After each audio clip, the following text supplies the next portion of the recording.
Hey survivors, it's me again. Today I decided to do a video on land navigation, how to find your way in the wilderness when you get lost. I think my last video said I have this up Monday, but yeah, it was a little crazy, so I'm doing it today. So first what I'm going to show you, I just brought these out to show you, is an azimuth. If I said that right, I'm not completely sure. And a map compass.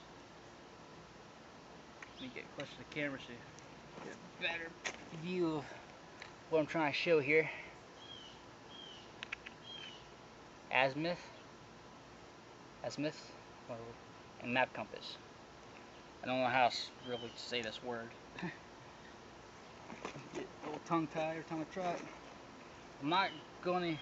These will work best if you have a map, but I'm not going to show you how to read a map or how to use a map. That is something you have to do on your own. Take map reading courses or whatever search engine you use for your internet. Do some research for map reading. But the best type of map I like to use is a topographical map. I think it is, because it has lines on it. The closer together the lines are on the map, the steeper something is. So if you see some like a round circle with little lines really close together, that's basically it's pretty much either a hill or a mountain. And the further away the lines are from each other, the deeper it is. So you have lines far away from each other between two mountains, which will have lines really close together. It's pretty much going to be a valley. But I'm not going to get into the whole map reading concept of it. That's if you want to learn how to read maps, how to use maps. Like I said, find a way to find out how you can take map reading courses close to you, or do some research so you can find out what you can on your own. I just brought them out to show you because they mainly deal with cardinal directions, which is basically north, south, east, and west. And they have a lot to do with what I'm going to talk about, so that's why I'm going to show you these. So you can use these both together too. If you have a map, you can use them both together, that's fine.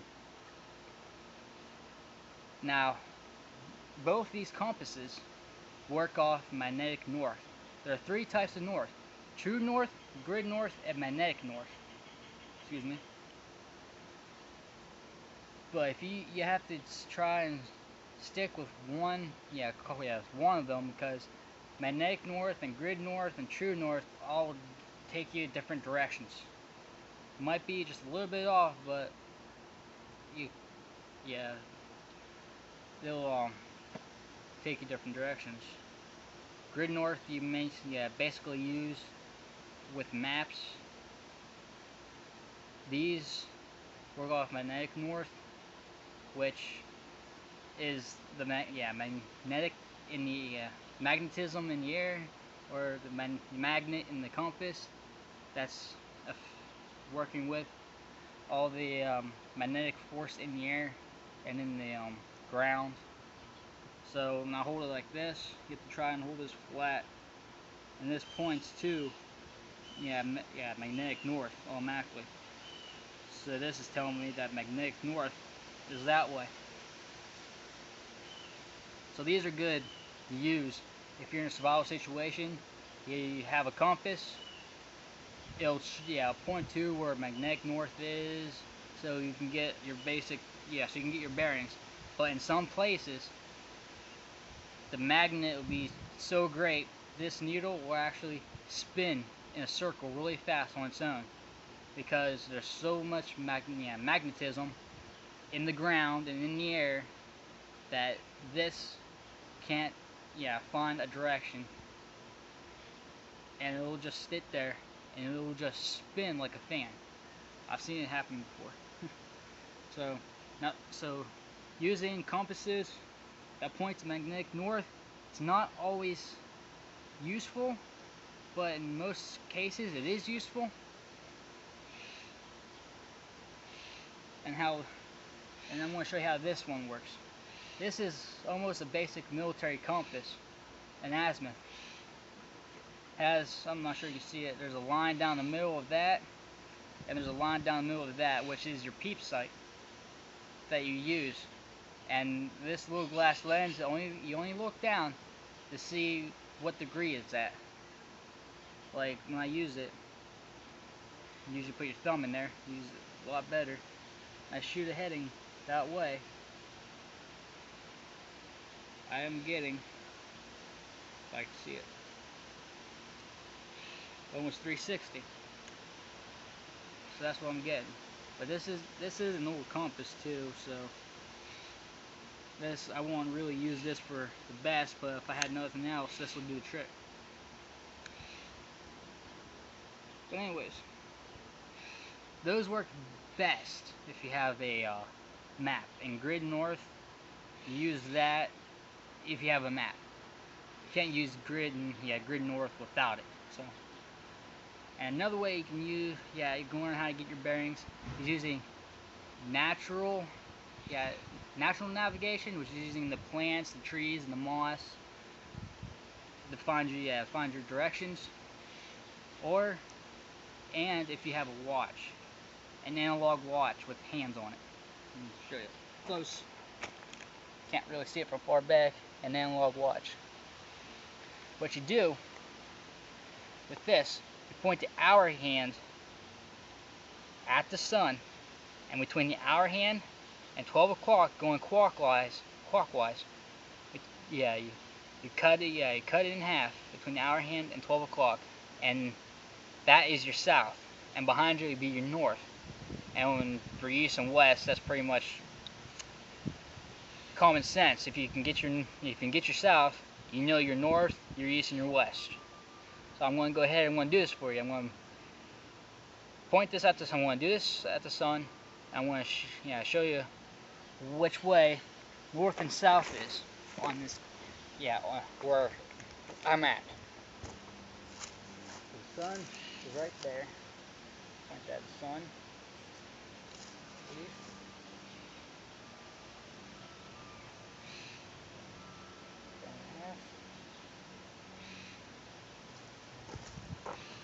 So what this is telling me,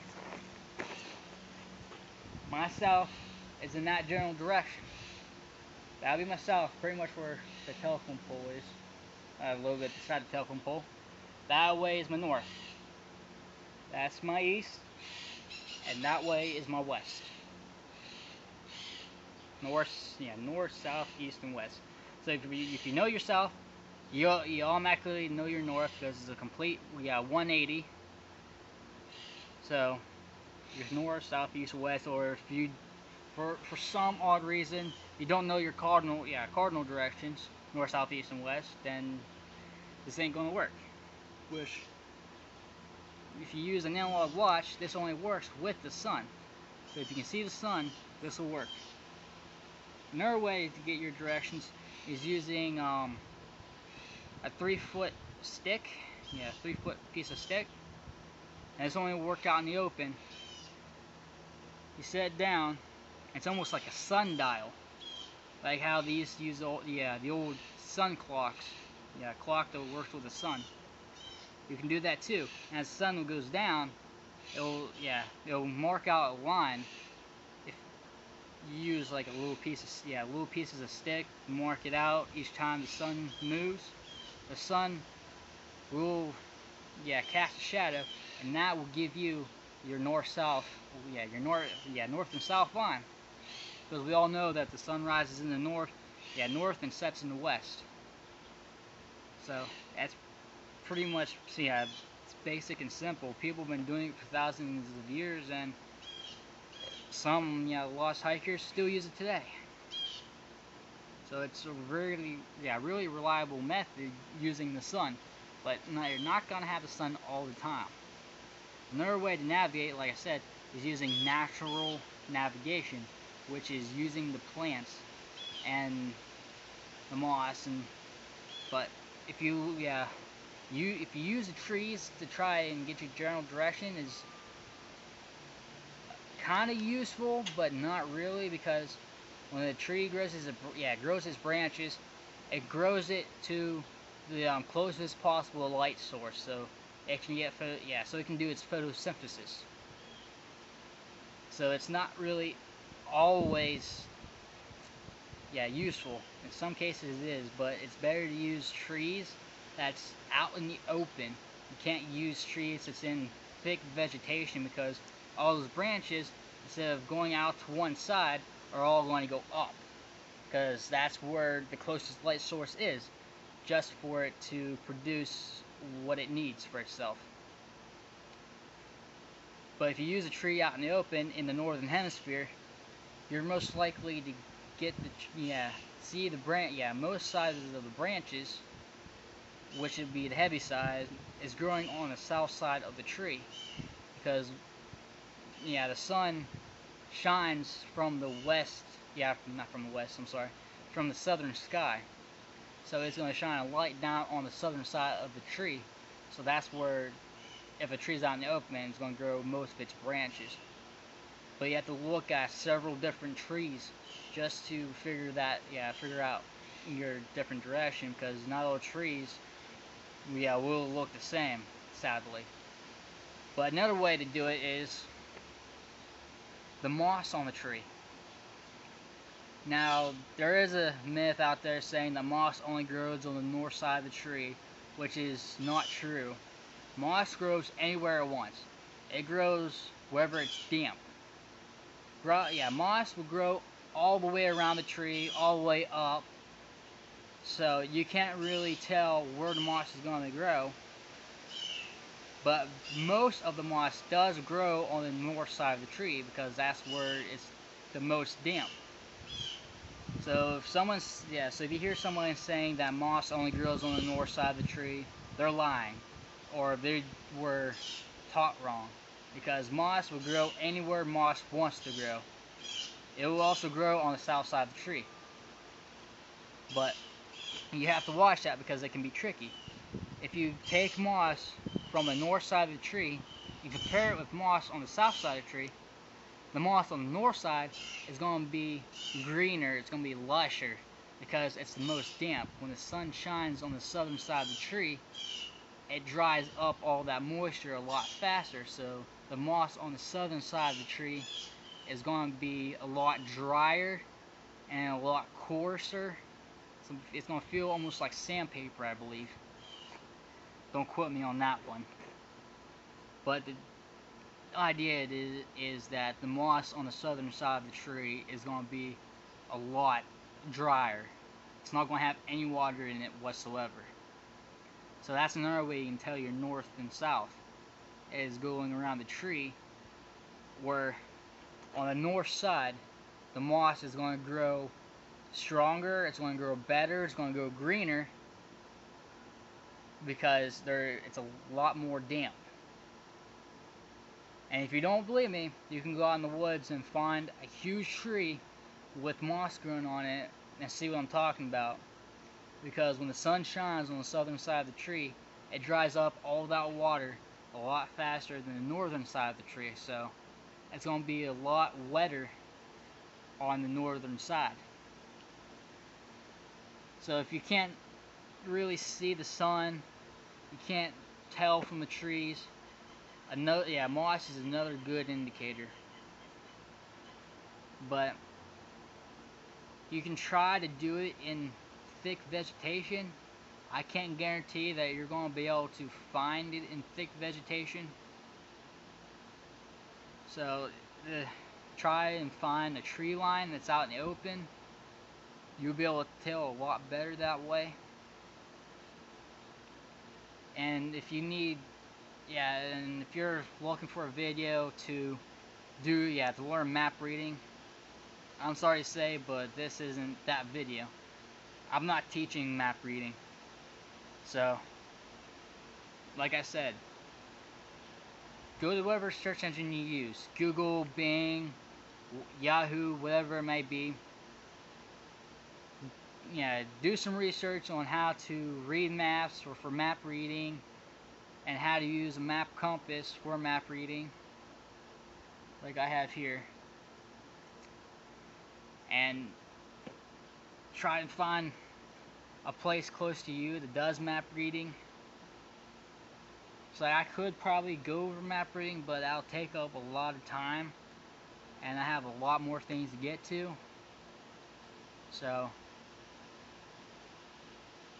I'm just not going to get into it. That's why I just brought these out, because these use magnetic north, and they give you your basic north-south line, which is telling me that's north, that's south, just like my watch did whenever I used it for the whenever I used the sun. So whenever I use my compass, this can confirm that north is that way, south is that way, that's west, and that's east. But yeah. So, leave a like on this video if you liked it. Put your comments below if I could have gone over something a lot more better. So like I could show you how to use the trees, and use the moss, but as I can see, we don't grow moss around here. and I'm in a residential neighborhood, so all these trees were planted here. They weren't grown here, so I can't really show a tree that all of its branches are growing on the southern side. Actually, maybe I could. Let me get the video and get the camera up here. Like this tree here, I just looked up and I saw this. See, most of the branches are growing on this side of the tree. That would be the heavy side. And less branches are growing on this side of the tree. So that will tell you that your southern sky is over there. Your south, that would be your south. And as I use for my analog, when I use my watch and my compass, they confirm that side is south and that side is north. So I'm not sure you can see it on video that great. Let me block out the sun there for a bit. I'm not sure if you can see it that great in the video, but this is your north side and that's your south side. This is the heavy part of the tree. That's where most of the branches are growing. As you can see, this tree's been here for a long time, so it was able to get that sun it needed. So again, leave your like the video if you like what you saw. Don't have to. I'm not forcing you to like the video, but it'd be nice. For your comments below, tell me what you thought. If some of my information was incorrect, let me know so I can correct myself. If you liked my information that I gave you, if it's going to be helpful, please put that down in the comments below. Every comment or every like helps me out a lot. Even sharing my video helps me out a lot, even if you don't watch or like it. It continues to allow me to make these videos for viewers, so I can get these up and get people learning about this stuff. So, until next time, keep on surviving. There's one more thing I want to tell you before I let you go. Excuse me again. There's some information I left out. Whenever you're lost, you don't know which way to go, you can't see the sun, you can't tell which way north or south is by the vegetation, or what have you. You don't have a compass with you to tell north and south, or east and west. When you come across a river, you stay with that river. It leads you down out of mountains, it leads you down through a valley, Smaller rivers open up to bigger rivers, which open up eventually to the ocean. People have been living around rivers, People have been living around rivers and lakes for thousands of years and along the ocean. They have been doing that for thousands of years. That's how man got its start in the world. Live around water. Water is a source of life for everything.